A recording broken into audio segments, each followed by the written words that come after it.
Welcome to this full editing session. We are editing this long exposure photo. So if you want to follow along, make sure you open up the long exposure photo. This is one of the edits where I just look at it and I'm like, wow, this is the power of Lightroom Classic to the extreme. I love playing around with this edit. This is another great photo from WeSaturate.com. Again, I'm not someone who is sponsored by WeSaturate or anything like that. It's just a great site for practicing edits. So we're taking this photo from the left, which is a pretty cool photo, turning it into the photo on the right. Here's the full photo so you can check it out, and then the original. Pretty amazing what you can do in Lightroom. So let's dive into it. So the first thing we're going to do, as always, is to crop and rotate. So I want to make sure that our horizon is straight. I'm using the level tool. Just going to click and drag over our horizon.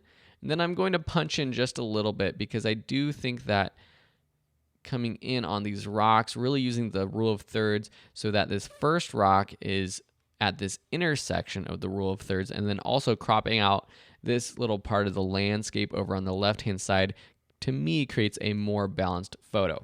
Something like this. We can also play around with crop a little bit more. We're going to put this horizon right at that top of the thirds line. Cool. So this is looking pretty good. Next, let's play around with exposure. So I'm going to automatically bring up the shadows quite a bit, bring up the blacks just a little bit, and then we're going to play with individual parts of this photo in just a minute. One thing I liked about this photo is to create this sort of HDR style look where everything is exposed. And one tool that you can use is the clarity tool. And so bringing up the clarity brings up a lot of detail in these rocks, which I think is going to be really cool. So we're getting a little bit closer in terms of the overall exposure. We still have a little bit to do, but the next thing is to really play with the colors. We're not playing with a lot of these other settings down here in the development tool. We're playing with specific parts of an image. So we're going to first use the graduated filters to edit the sky and the water down below. So first, let's edit the sky. So I'm going to select the graduated filter, make sure everything is set to 0. I'm going to turn on mask overlay, and I'm just going to click and drag down. So we are selecting the sky right now. Now, typically what I would do with this is just go ahead and add some dehaze. Now, this would add a lot of detail to the clouds. We can play with the colors and things like that. But I'm actually going to do something a little bit more advanced. I want to select different parts of the sky to edit. So first, I'm going to edit the clouds. So I want to choose a ranged mask. So I'm going to set the color. Let's try the color. And I'm going to select the clouds themselves. Now turning on mask overlay, let's see what is selected. That looks pretty good. We can change the amount slider so we get less of the sky and just the clouds itself. That's looking pretty good.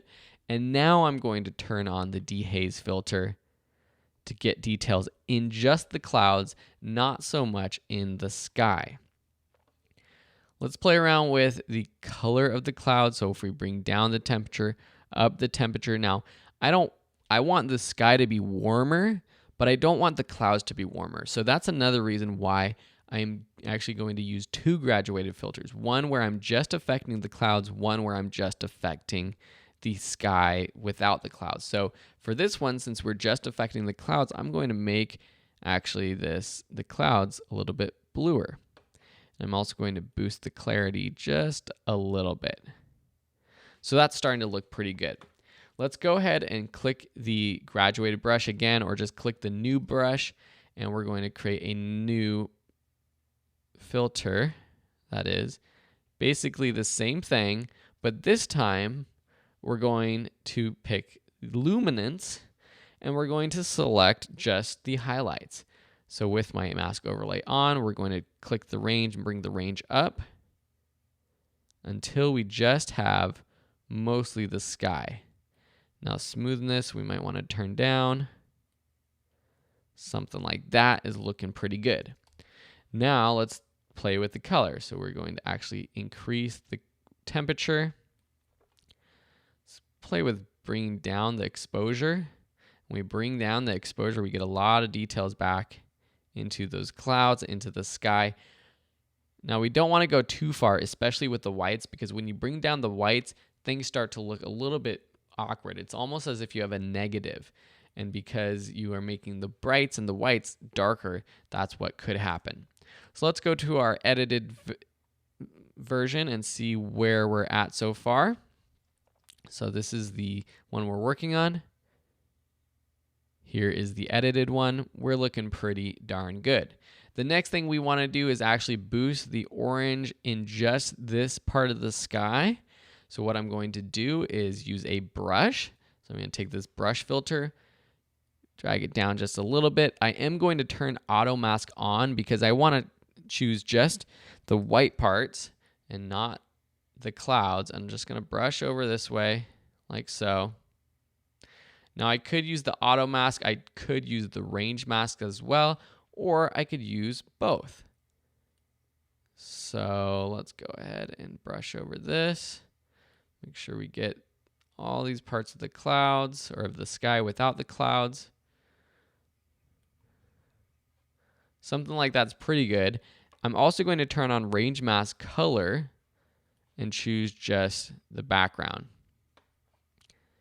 Let's blend it a little bit more. So I'm going to choose increase the amount.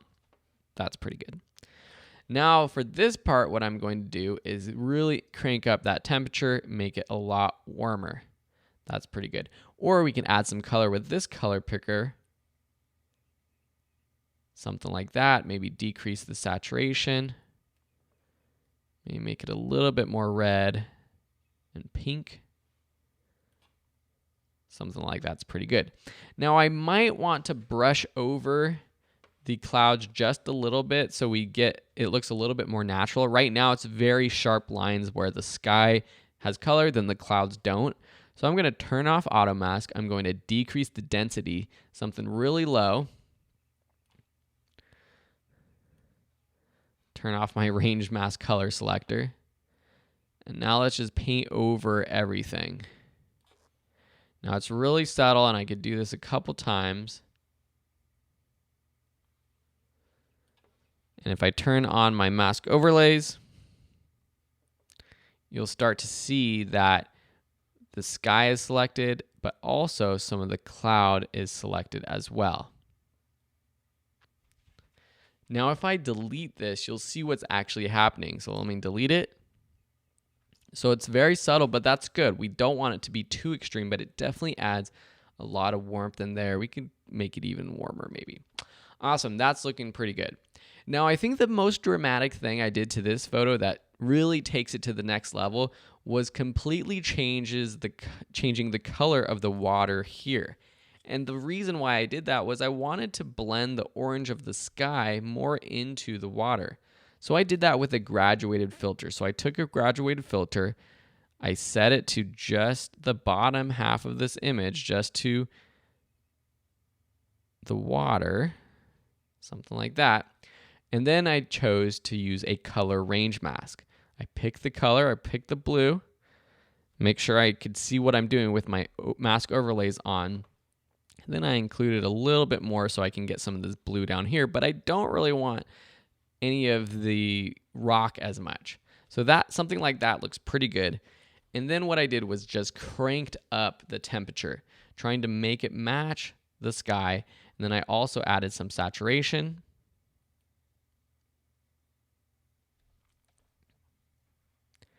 We added some color. Maybe drop down the exposure or the saturation of the color just a little bit.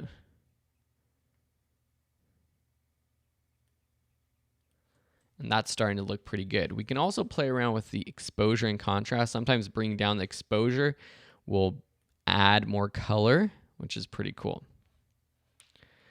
So let's click done. Let's see our previous edit and this edit. Now I actually like how this edit is going because I like that the rocks aren't getting as warm as in the previous edit. But we also still have some of this blue down here, which I actually don't mind. I don't mind having some of this blue in this version of the edit. Now, if I didn't want this to be blue, what I could do is I could go back into this setting right here, Make sure I see my mask overlay, and maybe I would need to, or not that one. It was go into, I believe it was this one. Nope, this one. All right, so sometimes you get mixed up with which filters you're using. So now I want to make sure that more of this is selected. So I would probably increase the amount here, and that would add more warmth to the water down here. So it's kind of your style, what you're going for.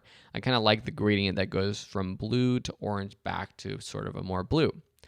All right, so next thing I want to do is with the brush tool, enhance the rocks themselves. I am going to turn on auto mask, turn on my mask overlay so I can see what's happening, and I'm just going to paint over these rocks. Density, I'm going to have all the way up. That's one thing I actually always forget to do. I want the density to be all the way up. Something like this. This rock down here. This rock down here. And that's starting to look pretty good. Awesome, so let's turn off our mask overlay. We want to increase sort of the exposure of this. So I'm going to boost the exposure just a little bit using the keyboard arrows. Also clarity, I'm going to boost as well. So we're adding more of that HDR effect to the rocks in the foreground. Perhaps bringing up the shadows just a little bit. Don't want to go too much, but something like that is starting to look really, really good in my mind anyways. And yeah, that's pretty good. We might want to drop the tint down, make things a little bit more green. This is also something we can do back in our basic tab. We might want to go down to our HSL panel and just increase the saturation of green, just to give it up that pop of color.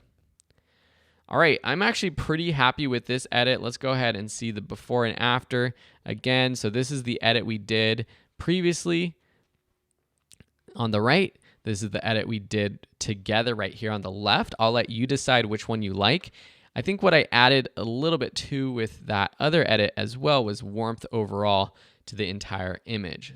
So if we go into this photo and we add some warmth overall, we'll get some nice warm tones, a little bit blending everything together a little bit more. Now when I do that, the water might be getting a little bit too warm, so we might want to go back into our adjustment layers or our graduated filters and tone down that saturation of this part of the water, but I'm actually liking it a lot. And so if I press the backslash key, you can see here's the other edit, here's this edit. Oh, there is one thing that I did. I see that I noticed that I fixed the lens. So on this edit, let's go down to lens corrections. Let's choose enable profile corrections. If you were using a typical modern camera with a lens that is native to that camera, Lightroom will know which lens you're using, and by ticking on enable lens corrections, it will get rid of any distortion or vignetting that naturally occurs when using that lens. And that's kind of a personal preference.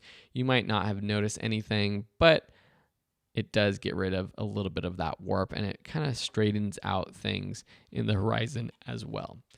Awesome. Thank you so much for watching. If you have any questions, please let me know. I would love to see your edit of this photo. So if you have a chance, make sure you edit it, post it to the course, or post it to the Video School Online Facebook group, or really anywhere so that we can check it out. Thanks so much for watching, and have a great day.